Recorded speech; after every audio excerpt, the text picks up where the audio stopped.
Mari kita lihat ya, hadis-hadis tentang Lailatul Qadar. Saya terpaksa harus menyampaikan beberapa hadis ya. Dan saya akan membacakannya supaya semuanya yakin. Pertama saya akan merujuk pada satu hadis ya, riwayat Bukhari. Nah, hadisnya berbunyi seperti ini. Mohon maaf saya tidak bacakan bahasa Arabnya supaya cepat. Carilah Lailatul Qadar pada malam-malam ganjil 10 akhir bulan Ramadan. Ini apakah ini betul-betul ya 10 akhir bulan Ramadan itu kita intip gitu Lailatul Qadar di malam ganjil seperti teka-teki gitu? Malam 21, malam 23, malam 25, malam 27, malam 29, malam 22 begadang. Malam 24 tidak ada. Malam 26 tidur. Malam 28 tidur. Kenapa? Karena Lailatul Qadar cuma malam ganjil. Ini kayak teka-teki aja. Ini teka-teki yang diberitahu. Apakah ini kenyataan atau merupakan suatu simbolik? Kalau saya merujuk pada Quran surat Al-Fajr. Surat Al-Fajr itu surat yang ke-89. Ya, silahkan dilihat surat Al-Fajr dulu supaya kita punya pijakan yang kuat ya. Surat Al-Fajr surat yang ke-89. Kita lihat dari ayat yang pertama. Lihat ayat yang pertama. Wal Fajr, demi fajar. Apa sih fajar itu? Nah, ini ada kaitannya nanti dengan Quran surat Al-Fajr. Jadi fajar itu sesuatu yang menyingsing di pagi hari. Transisi dari kegelapan kepada terang. Dan pada saat kita berpindah dari gelap kepada terang, yang pertama kita lihat adalah fajar. Kalau fajar ini bisa kita pertahankan, maka kita akan bisa melihat matahari terbit. Dan selanjutnya kita akan bisa melihat matahari jam 12 siang. Saat dimana matahari amat dekat dengan kepala kita. Saat dimana bayangan kita paling pendek. Itu yang luar biasa. Tapi setelah kita melihat fajar, kemudian kita tidur kembali, maka kita tidak akan pernah melihat matahari terbit. Cerita tentang matahari terbit nanti ada ayatnya. Itu dari Quran surat Al-Kahfi. Oleh karena itu maka kita tuntaskan dulu di sini. Wal Fajr, demi fajar. Jadi fajar itu adalah hari saat pencerahan. Saat dimana seseorang bertransisi dari gelap kepada terang. Itu tandanya fajar. Apa cirinya pencerahan? Walayalin asyr. Dan malam yang 10. 10 itu kan 1 dan 0. 1 dan 0 itu adalah angka kesempurnaan. Makanya 1 dan 0 kadang-kadang disebut dengan La ilaha illallah. La ilaha itu kosong. Ilallah itu 1. Siapa yang kosong, dia akan sampai kepada Allah. Jadi kosong itu artinya kepasrahan. Kosong itu adalah membebaskan diri kita dari dualitas. Itu yang disebut dengan kosong. Makanya siapapun yang bisa kosong, dia akan bisa mencapai yang 1. Oleh karena itu maka orang yang ikhlas di dalam kehidupannya melakukan apapun ya, bukan karena itu, bukan karena ini, semata-mata karena kecintaan dia untuk melakukan kebaikan, maka dia akan mendapatkan kebaikan yang sama. Itu karena dia sudah kosong. Lihat ayat selanjutnya. Wasyaf'i wal watr, demi yang genap, demi yang ganjil. Wal laili idza yashr, dan malam telah berlalu. Jadi sebetulnya fajar itu adalah malam yang telah berlalu. Kapan malam telah berlalu? Bukan malam yang ini, bukan kegelapan yang sekarang. Tetapi malam yang dimaksud adalah keterjebakan kita pada yang genap. Para sahabatku, coba lihat saya semuanya. Kita masih terjebak benar salah. Itu dualitas, itu genap. Kita masih terjebak baik buruk. Padahal benar salah itu kesepakatan. Baik buruk juga hanya pikiran kita. Kebenaran tidak bergantung pada senang atau tidak senang. Yang kita senangi, tidak kita senangi, yang namanya kebenaran adalah kebenaran. Jadi sebetulnya yang disebut dengan pencerahan, yang disebut dengan fajar itu apa? Saat kita di mana sudah bisa melihat ganjil. Lihat sekarang saya. Ada orang baik sama kita, kita senang pada dia. Ada orang jahat sama kita musuhi dia. Itu dua-duanya menyiksa. Kita akan melekat kepada yang kita ingin, dan kita akan menolak yang tidak kita ingin. Melekat, menolak, itu neraka sebetulnya. Jadi jebakan dari dualitas itu akan membuat kita mudah sekali ya untuk terjebak pada neraka yang kita ciptakan sendiri. Beda dengan orang yang sudah bisa netral. Kepada orang baik, dia menerima. Pada orang yang buruk pun dia jadikan guru untuk mendidik dia supaya tambah baik. Karena untuk menjadi orang baik syaratnya apa? Harus bisa baik pada orang yang buruk pada kita. Itu namanya melampaui dualitas. Melampaui dualitas itulah yang disebut dengan ganjil.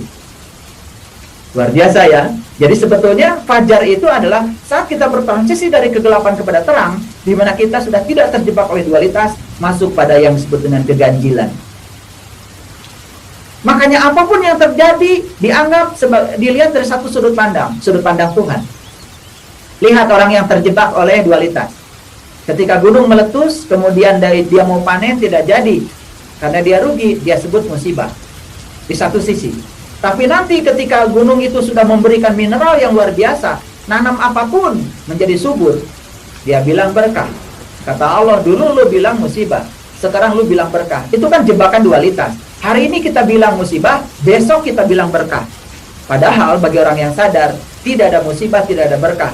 Apapun yang terjadi, itu pasti Allah sedang memberikan pesan kepada kita. Diganjilkan sudut pandangnya. Sudut pandangnya menggunakan sudut pandang Allah. Itulah fajar. Makanya begitu kita sudah fajar, lihat Quran surat Al-Fajr yang selanjutnya.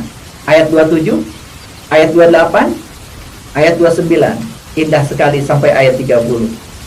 Lihat ya, ayat 27. Oh, indah sekali para sahabat. Indah sekali. Saya kalau baca ayat ini suka pengen menangis. Ya ayyatuhan nafsul mutmainnah. Wahai jiwa-jiwa yang tenang. Siapa jiwa yang tenang itu? Jiwa yang tenang itu yang sudah ganjil, yang sudah tidak terjebak lagi oleh dualitas. Irji'i ila rabbiki radiyatan mardiyah. Ulanglah kalian, kembalilah kalian, kembali kepada Tuhanmu dalam keadaan ridho dan diridhoi. Kita disuruh pulang, mudik.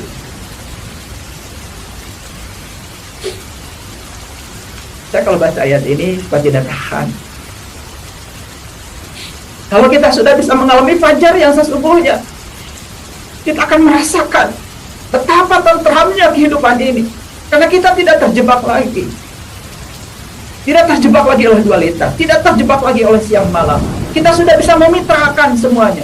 Cahaya dan gelap bukanlah harus dibenturkan, tapi cahaya dan gelap harus dimitrakan.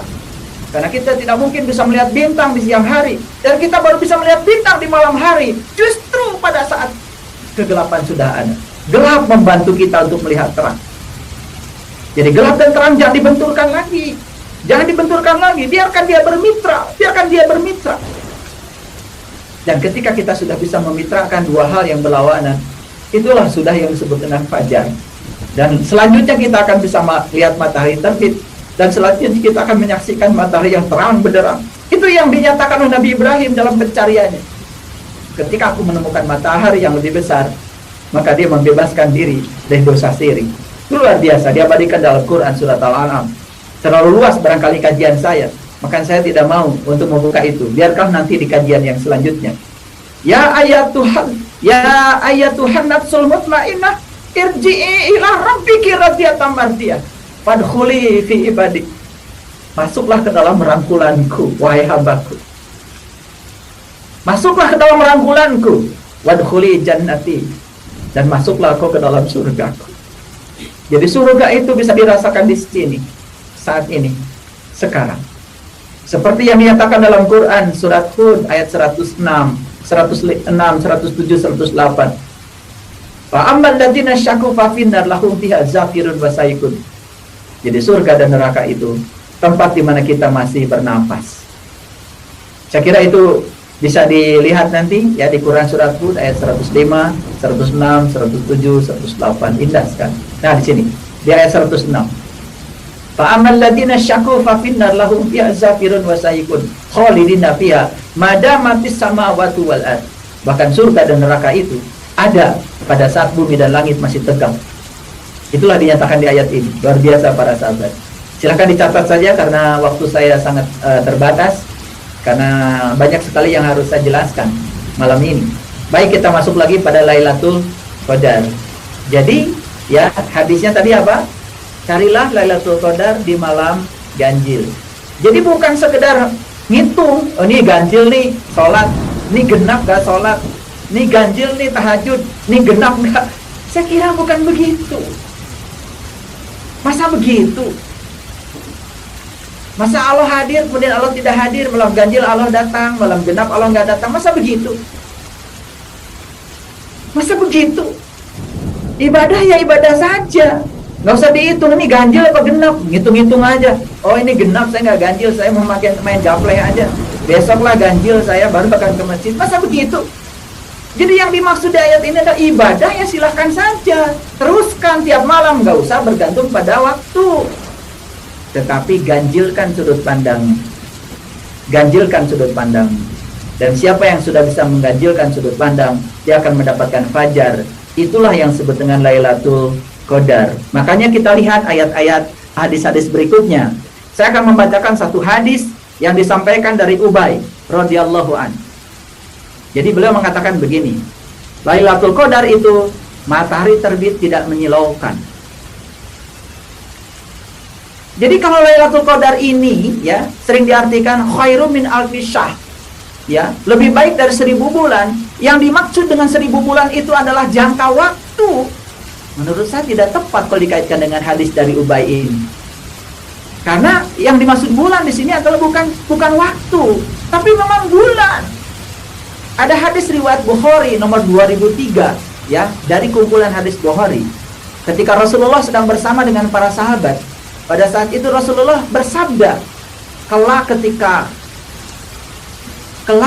ketika pada ruang dan waktunya, kata Rasulullah, kamu akan bisa melihat Tuhanmu persis seperti kamu melihat bulan purnama, dan kamu melihatnya tidak akan berdesak-desakan.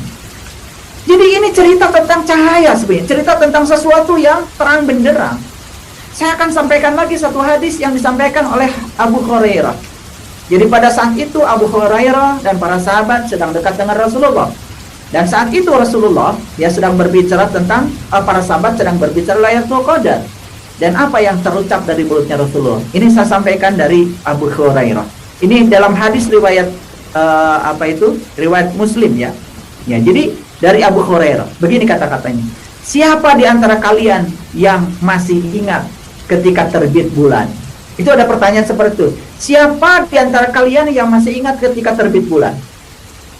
Itu diucapkan Rasulullah pada saat para sahabat sedang berbicara Lailatul Qadar. Ada lagi dari Ibnu Abbas. Dan Ibnu Abbas itu sangat dekat dengan Rasulullah. Ibnu Abbas mengatakan seperti ini. Malam Lailatul Qadar adalah malam yang indah, malam yang cerah, tidak panas dan tidak dingin. Coba, masa malam itu tidak panas tidak dingin? Jadi ini bukan cerita malam biasa. Ini cerita tentang perjalanan spiritual meniti ke dalam diri. Oleh karena itu maka ya, bagi saya Lailatul Qadar itu bisa terjadi kapan saja, di mana saja. Asal kita dalam keadaan penuh dengan kesadaran. A'udzubillahi minasyaitonirrajim. Bismillahirrahmanirrahim. Surat Al-Qadar, surat yang ke-97. Mari kita baca sama-sama para sahabat. A'udzubillahi minasyaitonirrajim. Bismillahirrahmanirrahim. Inna anzalnahu fi lailatul qadr. Wa ma adraka ma lailatul qadr. Lailatul qadri khairum min alfi syahr. Tanazzalul malaikatu warruhu fiha biizni rabbihim min kulli amr. Salamun hiya hatta matla'il fajr. Jadi bisa menyaksikan fajar Lailatul Qadar. Jadi ada istilah fajar, istilah bulan, istilah matahari, dan itu disampaikan oleh para sahabat. Jelas bulan yang dimaksud di sini bukan rentang waktu, tetapi alam pencerahan. Seperti yang dikatakan dalam Quran surat An-Nur ayat 35. Allahu nur samawati wal ard. Masalu nurihi kamishkatin fiha misbah. Al-misbahu fi jujajah. Ajujajatu ka'annaha kaukab. Dan seterusnya. Kita akan menyaksikan Mishkatul Anwar. Kita akan bisa menyaksikan Mishkatul Anwar. Seperti yang ditulis dalam kitab terakhir oleh Imam Al-Ghazali sebelum beliau meninggal. Dan Imam Al-Ghazali sebelum beliau meninggalkan kitab terakhir. Nama kitabnya adalah Mishkatul Anwar.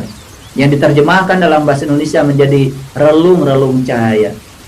Dan untuk bisa menyaksikan itu, sebetulnya diperlukan bimbingan seseorang agar kita bisa menyaksikan kaukab bintang yang berkilauan, yang luar biasa. Itu yang mengantarkan kita untuk menemukan pencerahan. Para sahabatku yang dirahmati Allah, siapa yang sudah saum, baik saum secara syar'i, menahan lapar dan minum, maupun saum secara hakiki, ya, lalu bertinggal di dalam diri, memasuki diri yang sejati, dan kita kembali kepada jati diri kita yang sesungguhnya, kemudian mengalami Lailatul Qadar kapan saja, di mana saja, maka dia akan merayakan Idul Fitri. Dia akan mendapatkan hidangan dari langit rohani. Terima kasih para sahabat. Assalamualaikum warahmatullahi wabarakatuh.